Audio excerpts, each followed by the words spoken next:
Maintenant, quelles sont les incertitudes que Arteta a aujourd'hui qui peut lui causer des troubles, qui peut le basculer dans ses erreurs, qui peut faire basculer Arteta du côté sombre de l'histoire au fait? Quelles sont les incertitudes que Arsenal a aujourd'hui? La première chose qui peut entraîner la chute d'Arsenal du top du classement aujourd'hui, c'est les blessures, les gars. C'est les blessures. Arsenal a trop de blessés.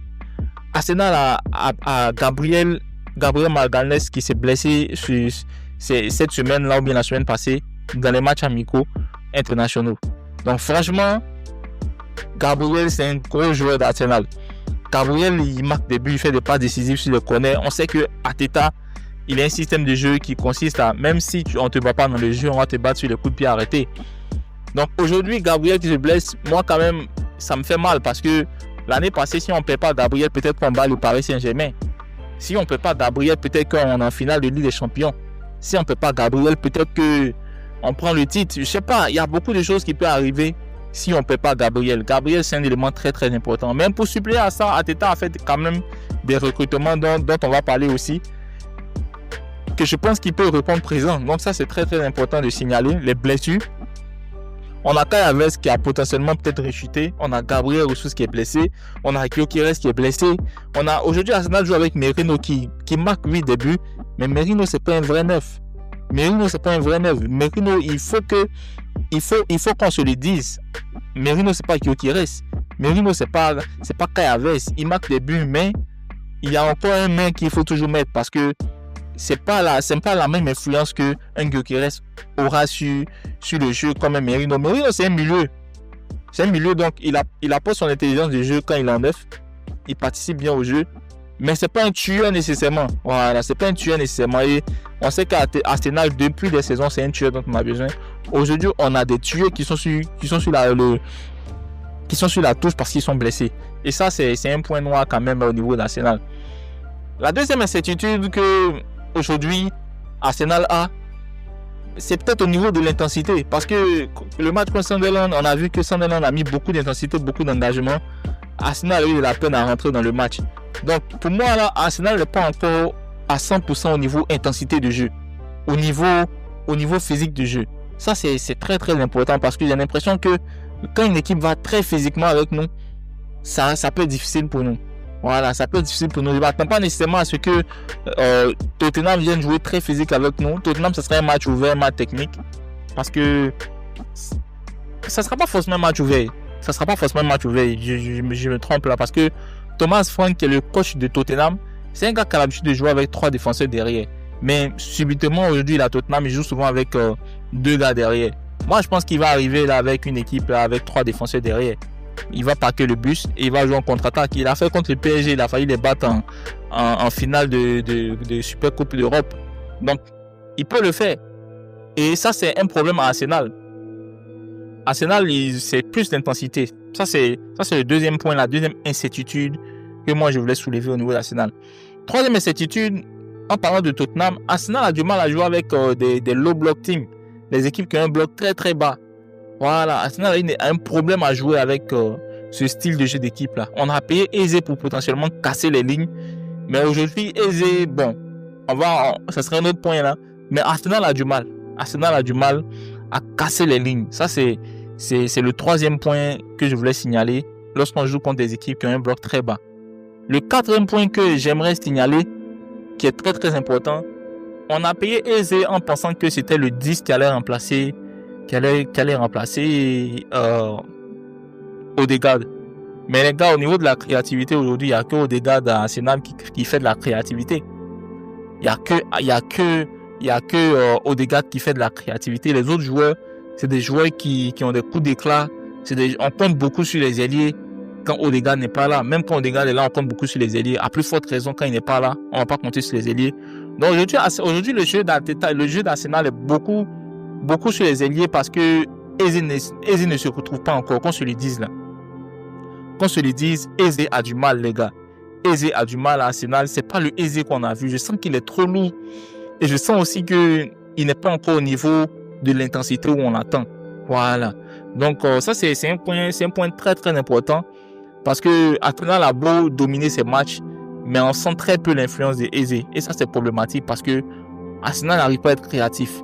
Voilà, Arsenal a toutes sortes de formules pour marquer des buts, mais au niveau du style de jeu pratiqué, on a du mal à voir le créateur qui crée des choses quand Odegaard n'est pas là. Et Odegaard encore, on a beaucoup critiqué parce que c'est pas celui qui peut apporter souvent un éclat de génie. Voilà, Odegaard, il est beaucoup là dans l'intelligence de la manière d'utiliser le ballon, mais souvent dans le dernier carré, on a besoin de ce gars-là qui va prendre le jeu en son compte et qui va marquer des buts, qui va sortir quelque chose de sa boîte, aisé potentiellement. Mais jusque-là, on ne le retrouve pas. Donc ça, c'est des points quand même très très sombres que je voulais signaler. À part ça, je pense que Arsenal est quand même calé. Voilà. Ça, c'est ces points-là qui pourraient faire basculer Arsenal. Donc, on a un manque de créativité qui peut nous porter préjudice contre une équipe comme Brentford. Ça peut nous porter préjudice contre Aston Villa. Si on part contre Aston Villa et qu'on n'est pas capable de prendre le jeu à notre compte, ça peut être problématique.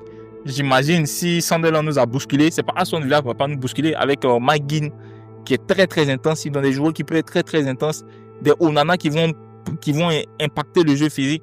Franchement les gars, je pense que les gars doivent se réveiller là parce qu'il y a beaucoup de points nombres qu'on peut citer. Au-delà des belles statistiques qu'on voit, Arsenal a beaucoup de choses à travailler. Voilà, si on veut gagner le titre aujourd'hui là en Première Ligue, là, il y a beaucoup de points qu'il faut améliorer. Et ça, je n'en doute pas là que Arteta a déjà vu ces points là.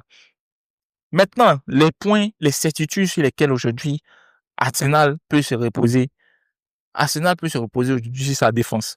Voilà. Moi, je dis au minimum, là, avec l'équipe que Arteta a aujourd'hui et avec son niveau de pragmatisme, je pense qu'Arteta, si c'est pas une victoire, c'est un nul. Voilà. Donc, on peut perdre des points parce qu'on fait des nuls. Ça, c'est pas bon. Pour quelqu'un qui va à la course au titre, je pense que l'année passée, on a fait beaucoup de nuls vers la fin de l'année. Mais on n'a pas droit à l'erreur cette année, les gars. On n'a pas droit à l'erreur. On doit gagner des matchs. Donc, s'il y a une chose que je suis sûr dessus, c'est que Arsenal a de la difficulté à encaisser des buts parce qu'on a une défense très, très solide. Une certitude qu'on a aussi, complémentaire à la défense solide qu'on a, les gars, c'est la doublette devant la défense, Rice et puis Zubimendi. Zubimendi, moi, je trouve qu'il est sous-coté. Et sous-coté, pourquoi? Parce que moi-même, je le scotte. Parce que pour moi, ça me manque les feintes de Thomas Partey, la technicité de Thomas Partey. Mais les gars, moi, je ne vais pas vous mentir, là, Thomas Partey, là, il a fait juste un match de référence où il était intense pour moi. Dès qu'il est arrivé contre Manchester United. À part ça, je n'ai pas vu un Thomas Partey comme vraiment intense. J'ai vu un Thomas Partey très, très intelligent dans son positionnement. Mais Zubimendi, il ne l'échine pas sur les efforts. C'est ce que j'aime avec lui. Il est pas aussi technique que Partey, mais il l'échine pas sur les efforts. Il est vraiment, vraiment agressif quand il faut aller chercher le ballon. Et moi, j'aime ça. Aujourd'hui, là, avec Rice, c'est vraiment une certitude qu'on a au milieu. Franchement, je n'ai jamais pensé qu'Arsenal pourrait avoir un milieu aussi solide. Rice, Zubimendi, moi, j'attends de voir ça contre le Paris Saint-Germain. Voilà, parce que c'est les tops d'Europe. J'attends de voir ça. Déjà, on a le Bayern de Munich. On va voir ce que ça va donner contre Kimmich et puis son Pavlovic. Mais franchement, on va voir aussi ce que ça va donner contre Caicedo et puis comment il s'appelle, Hernandez. Mais franchement, je pense qu'on a une des meilleures paires de milieux devant la défense. Hein. Rice et puis son ami Zubimendi. Et le seul problème, comme je vous ai dit, c'est au niveau de la créativité. Sinon, au niveau du milieu de terrain, on a des certitudes. J'espère que Odegaard va revenir avant tous ces matchs-là. Il est blessé, mais je ne sais pas pour combien de temps. Mais j'espère qu'il va revenir. Voilà. Donc ça, c'est une certitude. Une autre certitude qu'on a, c'est les coups de pied arrêtés aujourd'hui. Les coups de pied arrêtés aujourd'hui à Arsenal, c'est une occasion. Voilà, c'est une occasion de but. Que ce soit un corner, que ce soit un coup franc. On a Rice qui les exécute très très bien. Donc moi, c'est une certitude pour moi aujourd'hui, les coups de pied arrêtés. On peut faire mal à n'importe quelle équipe dessus. Voilà, donc ça, c'est une certitude au niveau national. Une autre certitude qu'on a, les gars, on a quand même un banc qui peut répondre présent lorsqu'on a des blessures. Voilà, quand je parlais de Gabriel qui s'est blessé, aujourd'hui, tu as Caliafiori qui peut jouer ce poste-là. Tu as Nkapie qui peut jouer ce poste-là. Franchement, moi, je pense que c'est Nkapie qui va le remplacer. Parce qu'Nkapie, il a un peu cette agressivité, cette sauvagerie-là de Gabriel. Voilà, il pense qu'il peut le remplacer valablement. Parce que l'apport au niveau du poste de latéral que Caliafiori a, je pense pas que ce gars-là, Nkapie, va aller couvrir ça. Là. Par contre, on a Miles Lewis Kelly qui est encore là. Donc peut-être que Calafiori va glisser en défense et MLS va prendre le côté gauche. On a Mosquera qui est là. On a Mosquera qui a quand même fait des choses intéressantes. Donc je pense que sur ce côté-là, on a des gars qui peuvent remplacer lorsqu'on a des blessures. Par contre, dans le secteur offensif, je trouve qu'on a trop de blessés qui ne sont pas disponibles. On a Noni Madueke qui n'est pas disponible. On a Kai Havertz qui n'est pas disponible. On a qui encore qui n'est pas disponible? On a Martinelli qui est blessé. Les gars, Martinelli s'est blessé, c'est ouf quand même. Hein? C'est ouf quand même parce que Martinelli, on a beau l'insulter, là, il est souvent décisif dans des gros matchs. Il a montré beaucoup de choses récemment lorsqu'il sortait du banc. Donc techniquement, moi j'ai pas Martinelli, ça me pose problème. Ensuite, j'ai Gabriel Rousseau, je sais pas quand il va venir. Franchement, ce gars-là, je sais pas ce qu'il a, mais il faut qu'on se parle là. Il faut que Gabriel Rousseau, on en parle là. J'ai vu qu'il a repris l'entraînement. J'espère qu'il sera présent contre Tottenham, mais peut-être qu'il n'a pas encore de rythme. Voilà, peut-être qu'il n'a pas encore de rythme. Donc ça, quand même, c'est un point positif qu'on a. On a un bon banc de touche. Voilà, on a un bon banc de touche. J'espère que les attaquants là, vont revenir parce que à Sunderland, là, on n'avait pas d'attaquant qui va rentrer là pour jouer. On avait déjà toutes nos cartes qui étaient sur le terrain. On avait Eze, Saka et puis Trossard. Trossard qui est l'homme en forme en ce moment du côté d'Arsenal.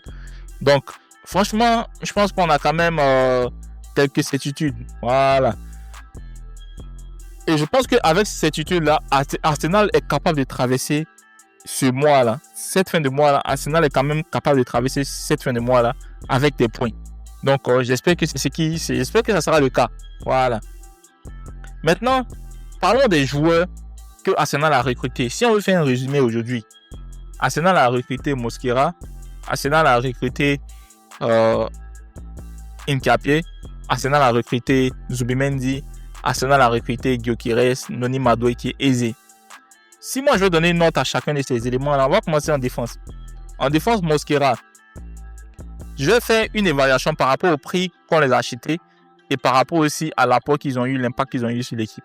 Si aujourd'hui je prends un Mosquera qu'on a acheté à 20 millions d'euros à Valence et Mosquera, il était très pertinent contre Liverpool, très pertinent contre Bilbao.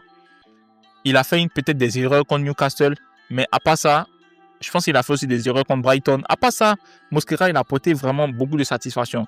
Si moi aujourd'hui je vais donner une note sur Mosquera, moi je lui donnerais 8 sur 10. Franchement, il a eu beaucoup d'impact sur Arsenal et il a vraiment participé au clean sheet qu'on a eu, différents clean sheets qu'on a eu à avoir. Nkapie, il est arrivé et puis il a eu des blessures. Nkapie, c'est un prêt. C'est un prêt et puis je pense avec une option d'achat de 60 millions d'euros, quelque chose comme ça, s'il joue un certain nombre de matchs. Franchement, je pense qu'Arteta va le recruter parce que Arteta a eu confiance en lui pour le match contre en République tchèque. Je pense contre le Slavia Prague. Il a joué contre Brighton où il a été pertinent.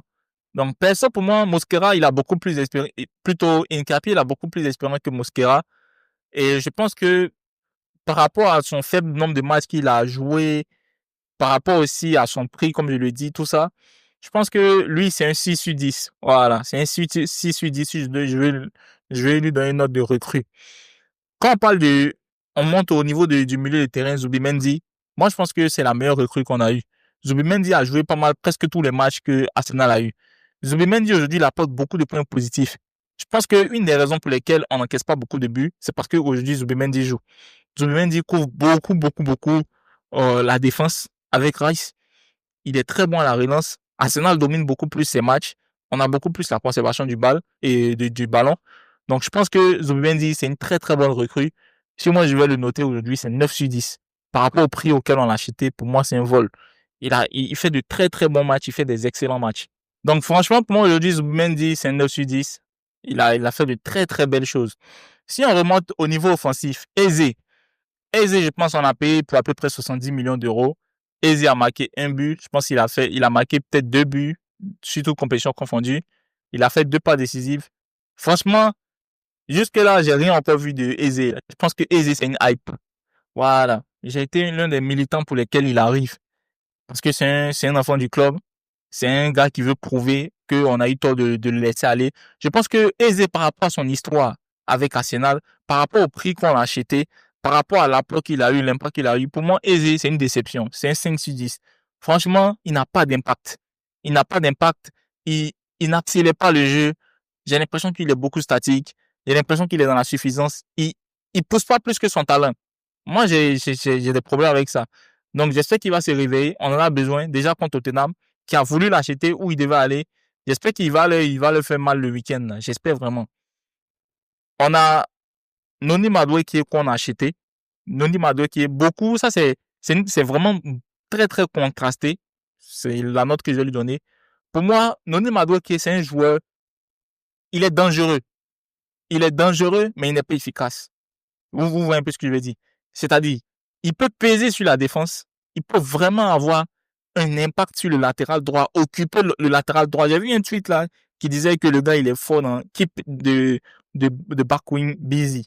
Il est fort à garder le latéral occupé. Il dérange. Franchement, il dérange. Il est très, très rapide. Mais au niveau efficacité, c'est pas l'efficacité de Saka. C'est pas l'efficacité de Saka. Il fait pas des passes décisives. Il marque pas des buts. Donc, pour moi, c'est très contrasté. Il fait beaucoup d'efforts, mais c'est presque inutile. Donc, pour moi, Noni Madueke, je lui donne un 6 sur 10. Néanmoins, il a beaucoup plus d'impact que Eze dans le jeu. C'est beaucoup plus rapide avec lui. Il est dangereux. Voilà, il est dangereux. J'espère qu'Arteta va l'entraîner pour que des buts viennent. Il est encore jeune. Donc, si on parle de Gyökeres, pour moi, Gyökeres, franchement, par rapport à ce que j'ai vu sur YouTube, il n'a rien encore fait là. Il n'a même pas fait le cas de ce qu'il est capable de faire. C'était une hype. Voilà. Il est arrivé, ses débuts étaient très mitigés. C'était très très nul, les gars. Qu'on se dise la vérité, là. Il foutait la merde. Il faisait rien de bon. Il marquait peut-être des buts, mais wesh, il n'a rien fait de bon. Par contre, ce match contre Burnley m'a convaincu. Parce que j'ai compris qu'il a commencé à s'adapter. C'est un gars qui lâche pas. Il a la même mentalité que Cristiano Ronaldo. Donc pour moi, là, on a pioché le bon joueur. Donc pour moi, Gyökeres, au regard du prix qu'on a acheté, au regard de ce qu'il a apporté, pour moi, c'est un 7 sur 10. Voilà, comme recrue, c'est un 7 sur 10. J'espère qu'il va marquer beaucoup de buts et je pense qu'il va marquer beaucoup de buts. Il est encore dans l'adaptation, mais il a des points positifs. Voilà. Donc pour Gyökeres, c'est ça. Maintenant, si on parle des Ops, si on veut parler des Ops pour la Première Ligue, pour moi, là, Man City, c'est pas un Ops. Aujourd'hui, on a 4 points de plus que Man City, mais c'est pas des Ops. Man City, ils ont trop de jeunes joueurs qui n'ont pas encore pris la Première Ligue. Ils ont des joueurs qui manquent d'expérience.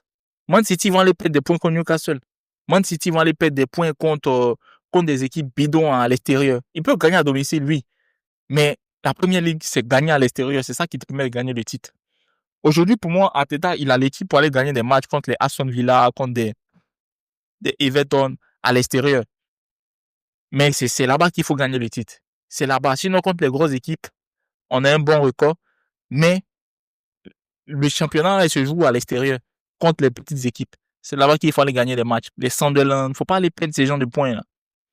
Faut pas aller perdre ce genre de points. Les matchs difficiles là, faut savoir les négocier. Faut savoir les négocier, les gars. Arteta, les petites équipes, faut les mater. Faut pas aller avec la peur, ils vont nous bousculer, ils jouent avec le physique. Aujourd'hui, Sunderland leur a remonté la voie. Ils vont venir avec le physique, ils vont nous bousculer. Les équipes comme Aston Villa avec Onana, McGinn, au milieu, ils vont nous bousculer un peu. Mais les gars, c'est Arsenal, il faut pas trembler. On a la technicité pour gagner les matchs. On a nos techniques.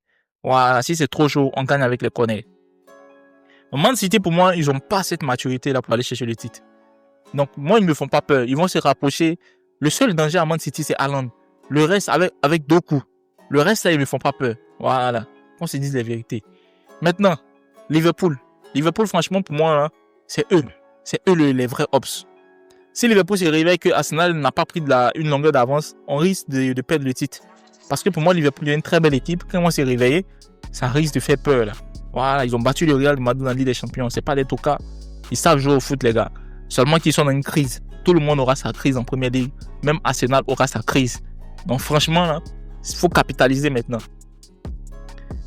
Chelsea, je parle même pas d'eux-mêmes. C'est des enfants. Chelsea, c'est un centre de formation. Chelsea, c'est le nouveau Arsenal. Il paye des joueurs, des jeunes joueurs. Il est fort et puis il les revend. Donc pour moi, là, Chelsea, ils me disent rien. Je pense pas qu'ils sont compétiteurs pour le titre. Palmer, wesh, il a attrapé le froid, il s'est blessé, il est loin. Donc, il est en train de se réchauffer pendant l'hiver. Donc, moi, ça me fait pas peur à Chelsea, là. Tottenham, wesh, ils font pas partie de la concurrence, là. On s'en fout un peu, là. Manchester United, oui, eux, c'est des hops. Pour moi, là, ils jouent au foot. Ils jouent au foot, il y a un très beau jeu.